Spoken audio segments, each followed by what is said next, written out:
Hey YouTube, good morning, it's Chuck. Welcome back to the apiary.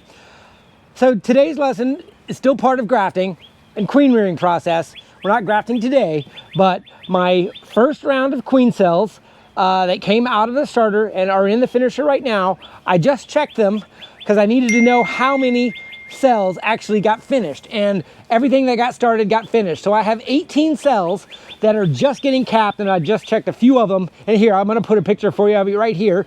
A few of them are already capped, and a few of them just have the tiny, smallest bit ready. Right on time. I have it marked for tomorrow that they are capped and ready to go into nukes or into the incubator if you're not ready for nukes. But today's lesson is gonna be about splits, and specifically splits into mating nukes. I do sell some nucleus colonies for excess out of my apiary. So 5 framers are typically what most people want. 3 framers are another popular version because they're a little bit cheaper. But regardless of price, getting these cells mated is the most important next step here. Is we got to create the splits, we got to get these cells into colonies, whether or not it be the tiny little mini mating nukes, and I might do another video on that later on this spring. I've already done one from last year if you want to go back and take a look at that. But what I want to talk about is how I'm going to make these nukes. Now, first of all, 18 cells in an apiary my size, you got to have a lot of equipment. And oh, by the way, you've got to have a lot of bees ready to split that are ready to go into nukes. So, another yeet there. I don't have that much probably, but you need to be ready for it. But that's why you typically make more queen cells than you need, so you have excess, and you can either put them in an incubator or you can sell them to neighbors or give them away to your club. Either way, that's what excess queen cells are for. But how I'm gonna make these nukes is what I wanted to show you up here on the table before we go into the apiary and do it. My primary mating nuke is a 3 framer. I've migrated from 2 to 3, mostly because of colony size and strength, and it's just a little bit easier to keep healthy for a little bit longer. A 2 framer that starts laying will explode, and you better have a place to put it. A 3 framer, you can almost manage by shaking bees off, taking a frame out, putting an empty frame in, and things like that a little bit better than a 2 framer. But 2 framers are smaller and you can have more of them. But this is my typical 3 framer, and I make these myself. You really can't buy 3 framers anywhere that I've found.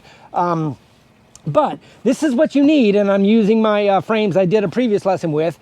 You need 1 frame of food and 2 frames of brood. Generally, you can do it with 1.5 frames of brood. 1 frame of brood by itself is a little bit iffy for a queen mating nuke. You might need a little bit more than that. You might be able to get away if you do a couple shakes of bees into the box in addition to that 1 frame. But as long as these are going to hatch out, this colony will replace itself and new bees will take in here. The frame of food is pretty important. I always keep sugar water on top of them, but they also need a place to store that sugar water and to stay well fed. This doesn't need to be full capped honey. It could be open nectar or whatever you have. That's the most important part, is that you have food and brood in here. That is how I am going to configure my 3 framers, and then we're going to take this apart. We're going to put the queen cell in here. We're going to close it up. We're going to go ahead and put the lid back on, and this is how I keep my notes. I'm going to show you a quick picture of that. I print these out of my printer, but the most important part of this, and I'm just going to pull my pen out and show you real time, I'm going to come out here and put to the nuke is going to be tomorrow the 16th. Right? I can go all the way back and write, I think I grafted on the 11th. I can say what day it was capped, but the most important part is the date it was grafted and or capped, if you know either of those dates, because you need to come down here and say what day is it going to hatch, when's it going to be mating, and most importantly, when's it going to be laying. These 2 dates are important to have on the individual nuke. That way, when you're running around your apiary and you're getting ready to go in there, you kind of know, do I need to leave this alone, or should I see eggs, or could she be out there flying? These dates are very important to be on every hive with a queen cell in it. You might have a group that are all the same, and that's fine. But if you got multiple layers of grafting, or let's say you put a frame in here that had a queen cell on it from another box, you know what? If it was capped, you can go ahead and write the cap date on there and just start from there, because at least you have a point of reference that you know it was capped. If you didn't know when it was uncapped, you might not know exactly where you are, but you know that it hadn't hatched yet, and your flow and your timing will go on. These little note sheets I print out are very, very handy, and then I have dates and notes, and I can write about mite counts and all the other sort of stuff, but I leave a spot up here for queen rearing, and I just, I laminate them, and then I just, as I'm walking around, when they get all filled up, in my jacket here, I keep a magic eraser, and I erase the wax just like that. You can see here, just to erase the wax like that. Okay, so this is how you set up a 3-framer. I wanted to give a demonstration of a 5 because many people do 5-framers right out of the gate. So I've already got these in here, and basically it's the exact same. I'm just gonna put these brood frames, and now you're gonna have up to 3 frames of brood, 1 frame of food, and possibly an empty foundation comb, something them to work on and grow into. That way this is ready to sell, ready to expand, or keep as a backup in your apiary. This is the configuration for a 5-framer. If you didn't have 3 frames of brood, you could go to 2.5 and put an extra frame of foundation all the way over on the edge here for them to build out. That would be 2 frames of foundation, and then that 3-frame nucleus that we had from here with 2 in the food would be by itself. So I can just show you that for visualization, knowing that, and there would be another foundation over there on the edge. So that would be how you connect up. And then of course, on these notes, write your notes down again when you put the queen cell in there of when it was grafted or when it was capped, so you can have the laying and the mating dates on each hive also. Okay, that's how I do splits. Obviously, I don't know what I'm gonna find into my the apiary, right? It's time to squeeze my hives down to singles, take off all the excess, reduce the threat of swarming. In the process of getting frames for these queen cells to mate in, I'm automatically reducing the populations of these booming hives I have, so they're ready to come up on the nectar flow, which is only 3 weeks away here in Jacksonville. Any case, that's what we're doing up here in the classroom section. Let's go to the apiary and do some splits. Stick with me. All right, YouTube. In an attempt to get these splits going, the way you need to start, this is obvious, I would think, start with your strongest hives, the ones that are most likely to swarm the soonest. Of course, not the hive that you're already doing finishing in. This is my biggest hive right now. I'm not doing any finishing in it. It's just one that's booming, and I'm ready to split it down. I had it doing some wax drawing up here, and that's just fine because I'm gonna need all of that wax to get them going for the flow here in a couple weeks. But I don't know if you can see this. This is the second story of a double deep. I've already got the queen excluder on it, so I know the queen is down here. So this top is ready for splitting. I can possibly rebalance with the bottom just to make sure that the bottom box is set up for the spring. But a combination of brood and food is what needs to come out of here and go into these splits. Okay, that was the basic instruction. I'm probably just gonna keep going here, and I'll show you what I put in each box.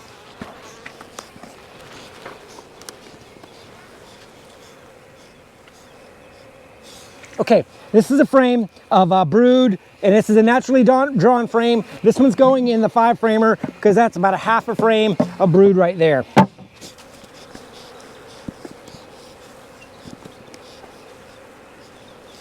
So this is a good one because it's a half a frame of brood and already starting to draw out here. This would be another good one for the foundation frame in this 5-framer.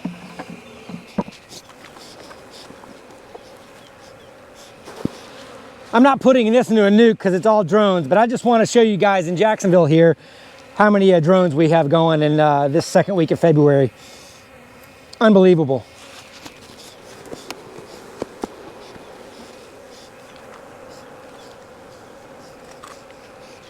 Great frame of food.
Okay, this is a good frame, a brood, half a frame of brood and a good frame of food. Perfect for a 3-framer.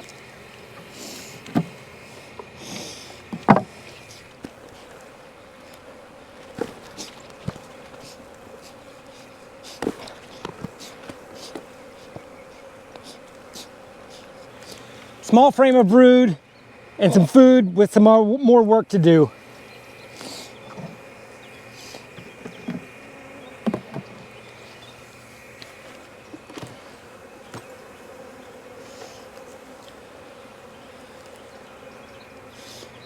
Double frame of brood, which is exactly what this one needs for the center of that weak frame with the food frame. That 3-framer is done.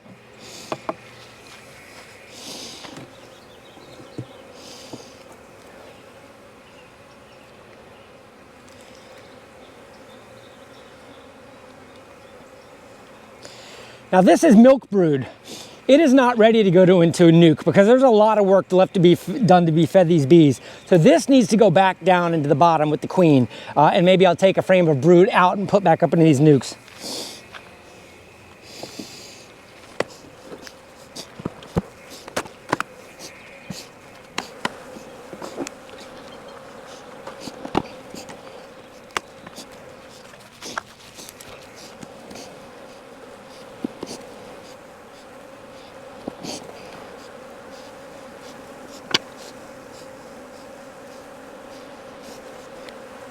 All right, so this is a nice, healthy, double-capped frame. I found the queen on it.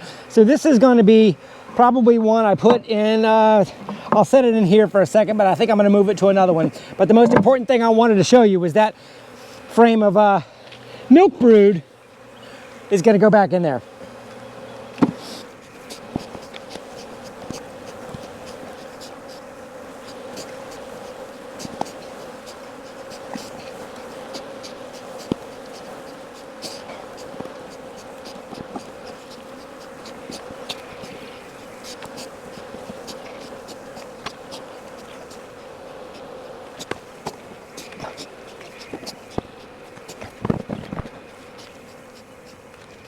All right, YouTube, just to wrap up, I probably didn't show you a whole lot of that because it was a whole lot of cleanup.